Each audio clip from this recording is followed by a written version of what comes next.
UP बिजली विभाग की 1600 करोड़ घोटाले की विजिलेंस जांच शुरू हो गई है। लखीमपुर में हुए घोटाले में 2 अपर अभियंताओं पर एफआईआर दर्ज की गई है। शासन के आदेश पर विजिलेंस की टीम ने लखीमपुर खीरी के 10 गांवों की जांच की।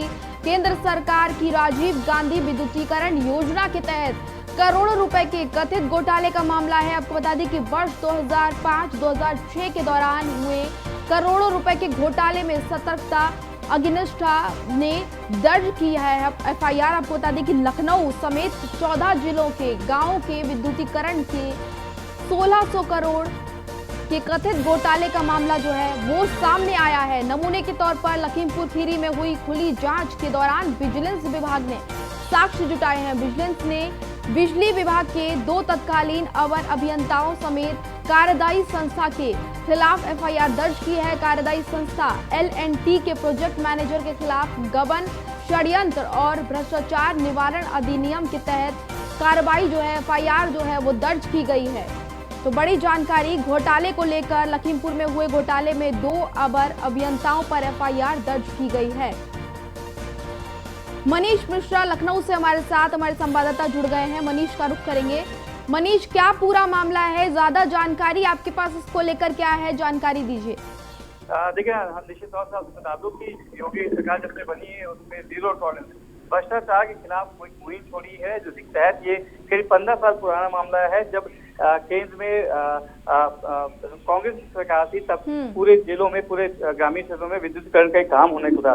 तब की राजीव गांधी विद्युतीकरण योजना के तहत 2005-2006 के दौरान ये टेंडर निकला था और करीब प्रदेश के 14 जिलों में विद्युतीकरण के लिए दिया गया था। L&T समेत तमाम जो कंपनियां थी उनको ये काम दिया गया था। उसमें जो तत्कालीन अवर अभियंता थे वो भी इसमें संयुक्त थे। पहले ये कार्रवाई ऊर्जा विभाग की जो अपनी इंटेलिजेंस होती है उसके द्वारा कराया गया था, जो उसमें साक्ष्य जुटा लिए गए हैं और ठोस उसमें नमूने मिले, ठोस उसमें जो सबूत है वो मिले, उसके बाद उसमें कार्रवाई की गई है। और अब जो 1600 करोड़ का मामला है इसकी जांच अब विजिलेंस को दे दी गई है और विजिलेंस अब इस मामले की जांच करेगी और तत्कालीन जो भी लोग इसमें इन्वॉल्व थे उनके ऊपर एफआईआर करके उनके खिलाफ उनकी संपत्ति की भी जांच अब कराई जा सकती है। माना जा रहा है कि ऐसे जो लोग हैं उनके ऊपर शासन ने कड़ा अपनाते हुए आगे की कार्रवाई के दिशा निर्देश दे दिए गए हैं। जो लोग इसमें संलिप्त होंगे उनके खिलाफ कई कार्रवाई की जाएगी। और माना जा रहा है कि जैसे पूर्ववर्ती हमने देखा है, जो भी लोग भ्रष्टाचार में लिप्त रहे हैं उनके खिलाफ योगी सरकार का जो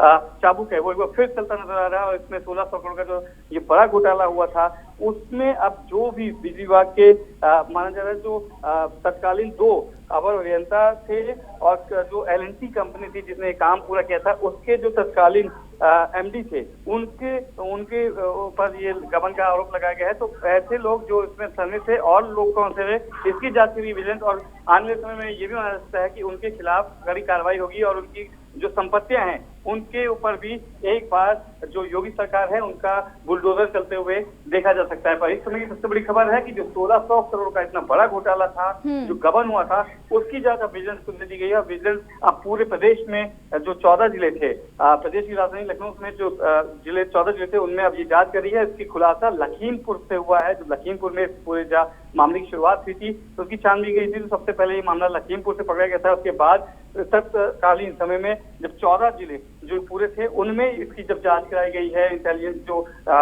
होती है उत्तर प्रदेश पावर कॉर्पोरेशन की, उनके द्वारा ये गबन सामने आया था। और अब माना जा रहा है कि एक बार फिर से योगी सरकार जो जीरो टॉलरेंस की नीति अपनाती है, भ्रष्टाचार के खिलाफ चाबुक चढ़ा रही है, उसके तहत अब ये पूरी बड़ी कार्रवाई की जा रही है और जांच विजिलेंस को दी जा रही है। माना जा रहा है तत्कालीन जो अधिकारी थे, जो अवर अभियंता थे और जो सहयोगी कंपनी L&T थी उसके जो तत्कालीन यहाँ के मैनेजर्स रहेंगे उनके खिलाफ भी जांच की जाएगी, उनके संपत्ति की जांच भी की जा सकती है।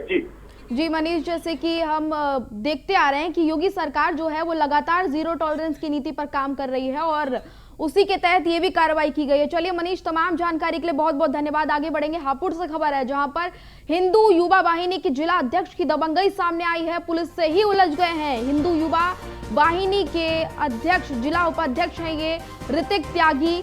हिंदू युवा वाहिनी के जिलाध्यक्ष हैं और इनकी पुलिस के साथ ही हाथापाई हुई है। आपको बताइए, चेकिंग के दौरान बिना नंबर प्लेट की बुलेट बाइक पर घूम रहे थे ऋतिक त्यागी। सिपाही की तरफ से रोके जाने पर भड़क गए जिलाध्यक्ष ऋतिक त्यागी और हिंदू युवा वाहिनी के अध्यक्ष, जिलाध्यक्ष हैं ये। और इन्होंने सड़क पर हाई वोल्टेज ड्रामा किया। पुलिस के साथ ही भिड़ गए। ऋतिक त्यागी ने सिपाही की वर्दी खींची। और इसी खबर पर हमारे साथ संवाददाता मोहम्मद ताहिर जुड़ गए हैं। मोहम्मद ताहिर, क्या पूरा मामला है ये, आखिर क्यों इन्होंने इस तरह की हरकत की है? जी आपको बता दूं, राष्ट्रीय हिंदू युवा लीग के जो जिला अध्यक्ष हैं ऋतिक त्यागी हैं, वो करीब देर रात जो है बाइक से, बिना नंबर प्लेट की बाइक थी, बुलेट बाइक, जिससे वो जा रहे थे।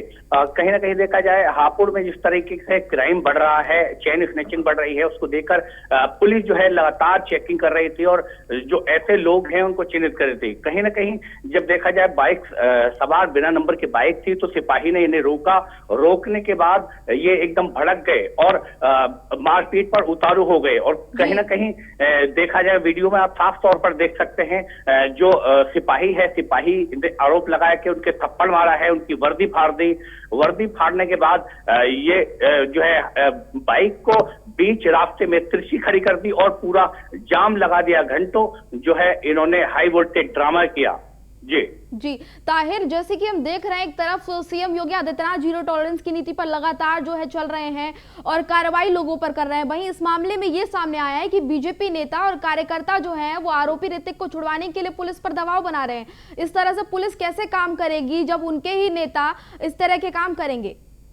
जी, कहीं ना कहीं देखा जाए जो सत्ता की जो हनक जो है वो दिखा रहे थे, और कहीं ना कहीं योगी सरकार में इस तरीके की जो है वो नहीं चलती है। और जो योगी सरकार है वो हर जो है अपराधी है। जी ताहिर, चलिए ताहिर, तमाम जानकारी के लिए बहुत बहुत धन्यवाद आपका।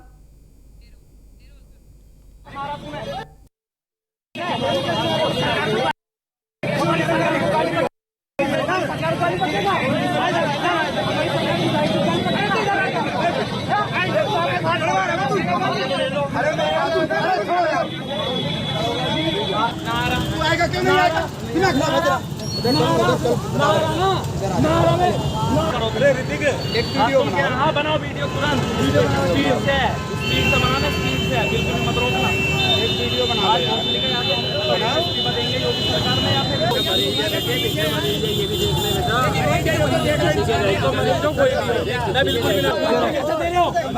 एक सेकंड लगेगा, एक सेकंड क्या मन लगाओ,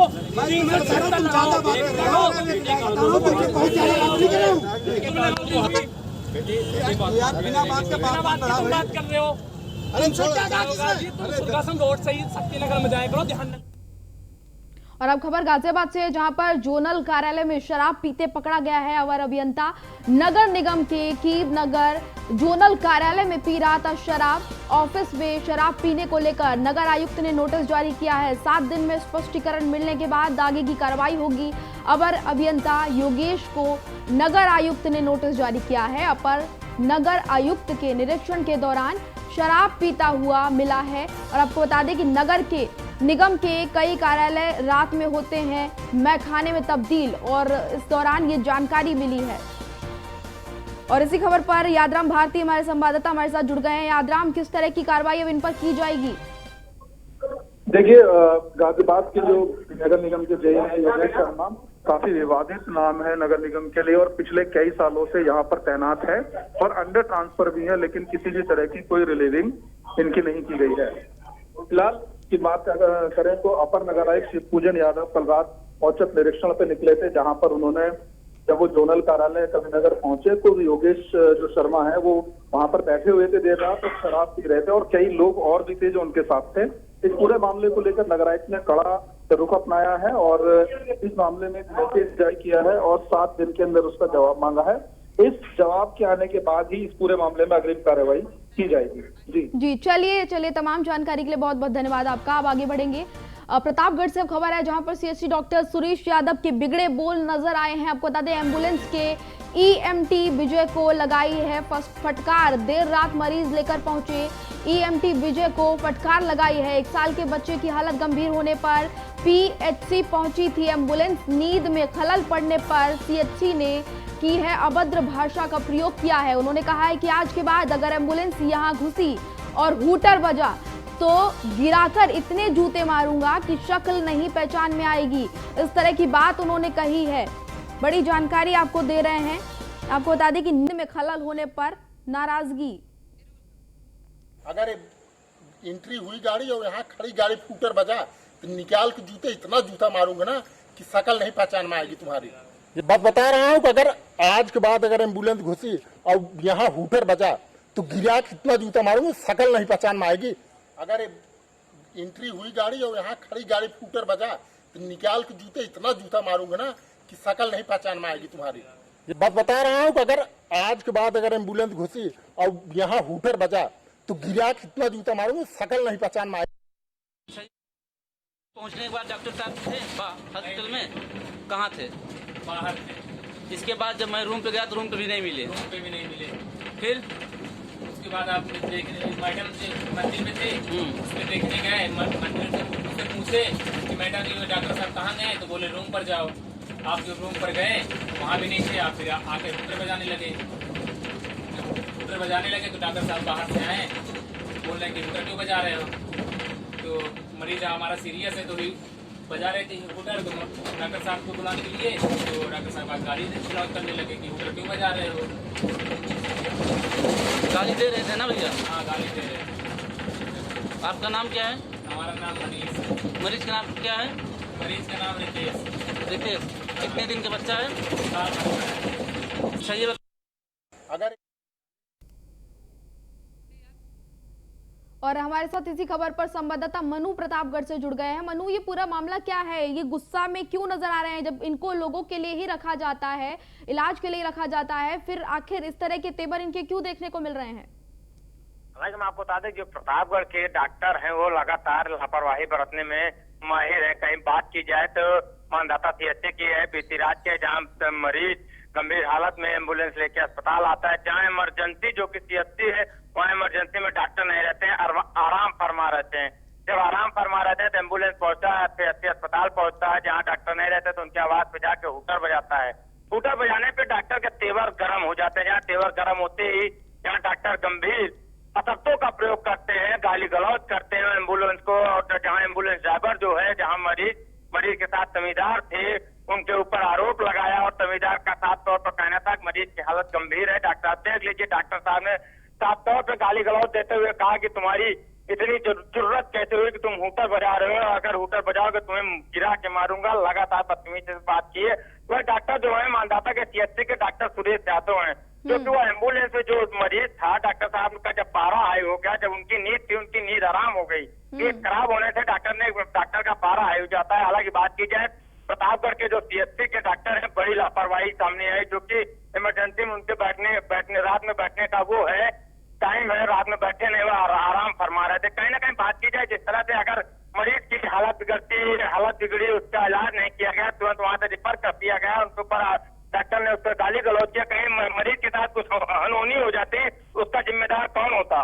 जी, 1 साल का बच्चा था जो गंभीर रूप से बीमार था, उसको लेकर जाया गया था और डॉक्टर साहब के इस तरह से बिगड़े बोल सामने आए हैं। किस तरह की कार्रवाई अब इनको ऊपर की जाएगी? क्या मरीज के परिजनों ने किसी तरह की कार्रवाई की मांग की है इनके ऊपर? हालांकि मरीज जो तमीदार हैं वो कार्रवाई की मांग की है। तो डॉक्टर जो प्रतापगढ़ के सीएमओ हैं उनसे हमारी बात हुई, वार्तालाप हुई, तो उन्होंने साफ तौर पर मरीज के ही ऊपर आरोप लगा दिया। उन्होंने कहा कि मरीज नशे में था। तो जब मरीज ने तमीदार जो थे वो डॉक्टर पर आरोप लगाया, डॉक्टर नशे में थे, वो सो रहे थे, गाली गलौज के। जब सीएमओ से बात हुई, सीएमओ ने कहा कि मामले को समझौता करा दिया। हालांकि जो डॉक्टर के ऊपर कार्रवाई न करके पीड़ित के ऊपर ही दबाव बनाकर मामले को समझा बुझा दिया गया। लेकिन मनु, इस पूरे मामले का तो वीडियो, माफ कीजिएगा, ऑडियो वायरल हुआ है और इस ऑडियो पर कार्रवाई होनी चाहिए। हालांकि कार्रवाई होनी चाहिए। कहीं ना कहीं बात कीजिए जो लापरवाही है, जो प्रतापगढ़ के सीएमओ है लगातार 4 साल से बरकरार है, उनका दबदबा है, जो तापन थे वहाँ तापन से दबदबा है, उनके ऊपर कई बार ऐसे मामले लापरवाही किया है। अभी कुछ दिन पहले का मामला जो जिला महिला अस्पताल का है, वहाँ पे कई बच्चे की मौत हो जाती है, तो उसके बाद भी कार्रवाई नहीं होती। वहीं लगातार लापरवाही बरतने के बाद भी डॉक्टरों पर कार्रवाई नहीं होती है। दुर्भाग्य की बात तो यह है कि सीएमओ ने भी इस मामले में कोई कार्रवाई नहीं की है। चलिए मनु, इस पूरी खबर पर तमाम जानकारी के लिए आपका बहुत बहुत धन्यवाद।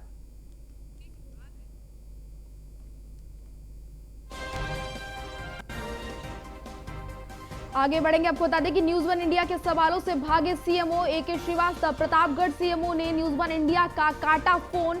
CMO A K. श्रीवास्तव के ने जो है मामले में कुछ भी कहने से मना कर दिया है। और प्रतापगढ़ का ये पूरा मामला है जहां पर मरीज जो है 1 साल का बच्चा था और उसके इलाज के लिए डॉक्टर ने उसका इलाज नहीं किया, उनका बिगड़ा बोल नजर आया। नहीं पहचान में आएगी। अगर एंट्री हुई गाड़ी और यहाँ खड़ी गाड़ी फूटर बजा तो निकाल के जूते इतना जूता मारूंगा ना कि शकल नहीं पहचान में आएगी तुम्हारी। ये बात बता रहा हूँ कि अगर आज के बाद अगर एम्बुलेंस घुसी और यहाँ हूटर बजा तो गिरा के इतना जूता मारूंगा शकल नहीं पहचान में आएगी। अगर एंट्री हुई गाड़ी और यहाँ खड़ी गाड़ी फूटर बजा तो निकाल के जूते इतना जूता मारूंगा ना कि शकल नहीं पहचान में आएगी तुम्हारी। ये बात बता रहा हूँ कि अगर आज के बाद अगर एम्बुलेंस घुसी और यहाँ हूटर बजा तो गिरा के इतना जूता मारूंगा शकल नहीं पहचान में आएगी। अगर एंट्री हुई गाड़ी और यहाँ खड़ी गाड़ी फूटर बजा तो निकाल के जूते इतना जूता मारूंगा ना कि शकल नहीं पहचान में आएगी तुम्हारी। ये बात बता रहा हूँ कि अगर आज के बाद अगर एम्बुलेंस घुसी और यहाँ हूटर बजा तो गिरा के इतना जूता मारूंगा शकल नहीं पहचान में आएगी। तो ये आवाज आप सुन रहे थे, डॉक्टर की आवाज थी। नींद में खलल पड़ने पर सीएचसी में तैनात जो डॉक्टर था उन्होंने इस तरह की बात कही है, अभद्र भाषा का प्रयोग किया है। उन्होंने कहा कि आज के बाद अगर एम्बुलेंस यहाँ घुसी और हूटर बजा तो गिराकर इतने जूते मारूंगा कि शक्ल पहचान में नहीं आएगी। और इस खबर पर जब न्यूज़ 1 इंडिया ने सीएमओ ए.के. श्रीवास्तव से सवाल करने की कोशिश की तो वो जवाब देने से बिल्कुल जवाब देते हुए नजर नहीं आए। उन्होंने न्यूज़ 1 इंडिया का फोन काट दिया, जवाब देने को बिल्कुल भी तैयार नहीं नजर आए सीएमओ। लगातार न्यूज़ 1 इंडिया उनसे संपर्क साधने की कोशिश कर रहा है लेकिन सीएमओ इस मामले में जवाब देने को तैयार नहीं है। प्रतापगढ़ के सीएमओ ने न्यूज़ 1 इंडिया का फोन काट दिया है और इस मामले पर जवाब देने को बिल्कुल भी तैयार नहीं है। आगे बढ़ेंगे, रायबरेली से खबर है जहां पर अवैध खनन के खिलाफ खनन की कार्रवाई जो है की गई है। खनन अधिकारी सुशील कुमार ने छापेमारी की है। मिट्टी से लदे 2 ट्रैक्टर ट्रॉली को सीज किया गया है। 2 ड्राइवर को भी पुलिस ने हिरासत में लिया है। शहर कोतवाली क्षेत्र का पूरा मामला है। खनन अधिकारी सुशील कुमार ने छापेमारी की है और छापेमारी करके उन्होंने मिट्टी से लदे 2 ट्रैक्टर ट्रॉली को सीज किया है। 2 ड्राइवर्स को भी उन्होंने गिरफ्तार किया है, हिरासत में लिया है। शहर कोतवाली क्षेत्र का मामला है जहां पर अवैध खनन के ऊपर चाबुक पुलिस का चला है और मिट्टी से लदे 2 ट्रैक्टर ट्रॉली सीज किए गए हैं। ड्राइवर को भी पुलिस ने हिरासत में लिया है। रायबरेली का पूरा मामला, अवैध खनन के खिलाफ कार्रवाई की गई है। खनन विभाग की बड़ी कार्रवाई, खनन अधिकारी सुशील कुमार ने छापेमारी की है। हमारे साथ इसी खबर पर संवाददाता असद जुड़ गए हैं। असद, क्या पूरा मामला है और पुलिस ने इनको फिलहाल हिरासत में ले लिया है, आगे किस तरह की कार्रवाई इनके ऊपर की जाएगी? जी बिल्कुल आकांक्षा, मैं बता दूं कि लंबे समय से अवैध मिट्टी खनन का कार्य जो था जोरों पर था और लगातार इसकी सूचना कोतवाली को दी जाती थी, लेकिन कोतवाली खनन अधिकारी के ऊपर और खनन अधिकारी कोतवाली से न सहयोग न मिलने की बात कहकर इसको टालते रहते थे। लेकिन जब से सरकार दोबारा से बनी है, मुख्यमंत्री एक्शन में आए हैं और उसके बाद कहीं ना कहीं से अधिकारियों के भी जो पेच हैं वो कसते हुए दिखाई दे रहे हैं। इस पर लाठी कार्रवाई करते हुए खनन अधिकारी सुशील कुमार ने छापेमारी की है। मिट्टी से लदे 2 ट्रैक्टर ट्राली को सीज किया है और सिविल लाइन क्षेत्र से ये अवैध तरीके से गिराई जा रही थी मिट्टी। 2 ट्रैक्टर ट्राली और इनके 2 चालकों को गिरफ्तार करके कोतवाली पुलिस में दिया गया है। फिलहाल इस तरह की लगभग रात में दर्जनों कार्रवाई की है, उसकी भी डिटेल अभी आ रही है थोड़ी देर में। फिलहाल अब एक्शन मोड में खनन अधिकारी सुनील कुमार जरूर दिख रहे हैं, चूंकि इनके पास चार्ज रायबरेली का भी है और अमेठी का भी है। अभी फोन द्वारा जो उनसे बात हुई उन्होंने साफ कर दिया है कि जो अधिकारियों के निर्देश हैं, शासन के जो निर्देश हैं उन्हीं के अनुरूप काम होगा और किसी भी तरह के अवैध कार्य में लिप्त लोगों को बख्शा नहीं जाएगा। तो कहीं ना कहीं मुख्यमंत्री का जो आदेश है और जो कड़ाई के निर्देश हैं वो साफ अधिकारियों पर दिखाई देते हुए जरूर नजर आ रहे हैं। आकांक्षा जी असद, ये 2 लोगों की इसमें 2 लोगों को हिरासत में भी लिया गया है। ये तो ड्राइवर्स हैं, लेकिन मेन इसमें मुख्य आरोपी कौन है उसके बारे में कोई जानकारी मिल पाई है? जी बिल्कुल, जो पुलिस अभी इनको हिरासत में लेकर इनसे पूछताछ कर रही है और साफ तौर पर पुलिस का भी यही कहना है कि अब गधे का कान नहीं उमेटा जाएगा, धोबी को पकड़ा जाएगा। जी चलिए असद, तमाम जानकारी के लिए बहुत बहुत धन्यवाद आपका। आगे बढ़ेंगे, लखनऊ की खबर है जहां पर बीजेपी के पूर्व नगर मंत्री शुभम शुक्ला पर फायरिंग की गई है। आपको बता दें, कार सवार दबंगों ने पुरानी रंजिश के चलते फायरिंग की है। फिल्मी अंदाज में चलती कार से फायरिंग की गई है। फायरिंग से बाल बाल बचे हैं शुभम शुक्ला। लखनऊ के हजरतगंज थाना क्षेत्र का ये पूरा मामला है। फिल्मी स्टाइल पर इनके ऊपर फायरिंग की गई है।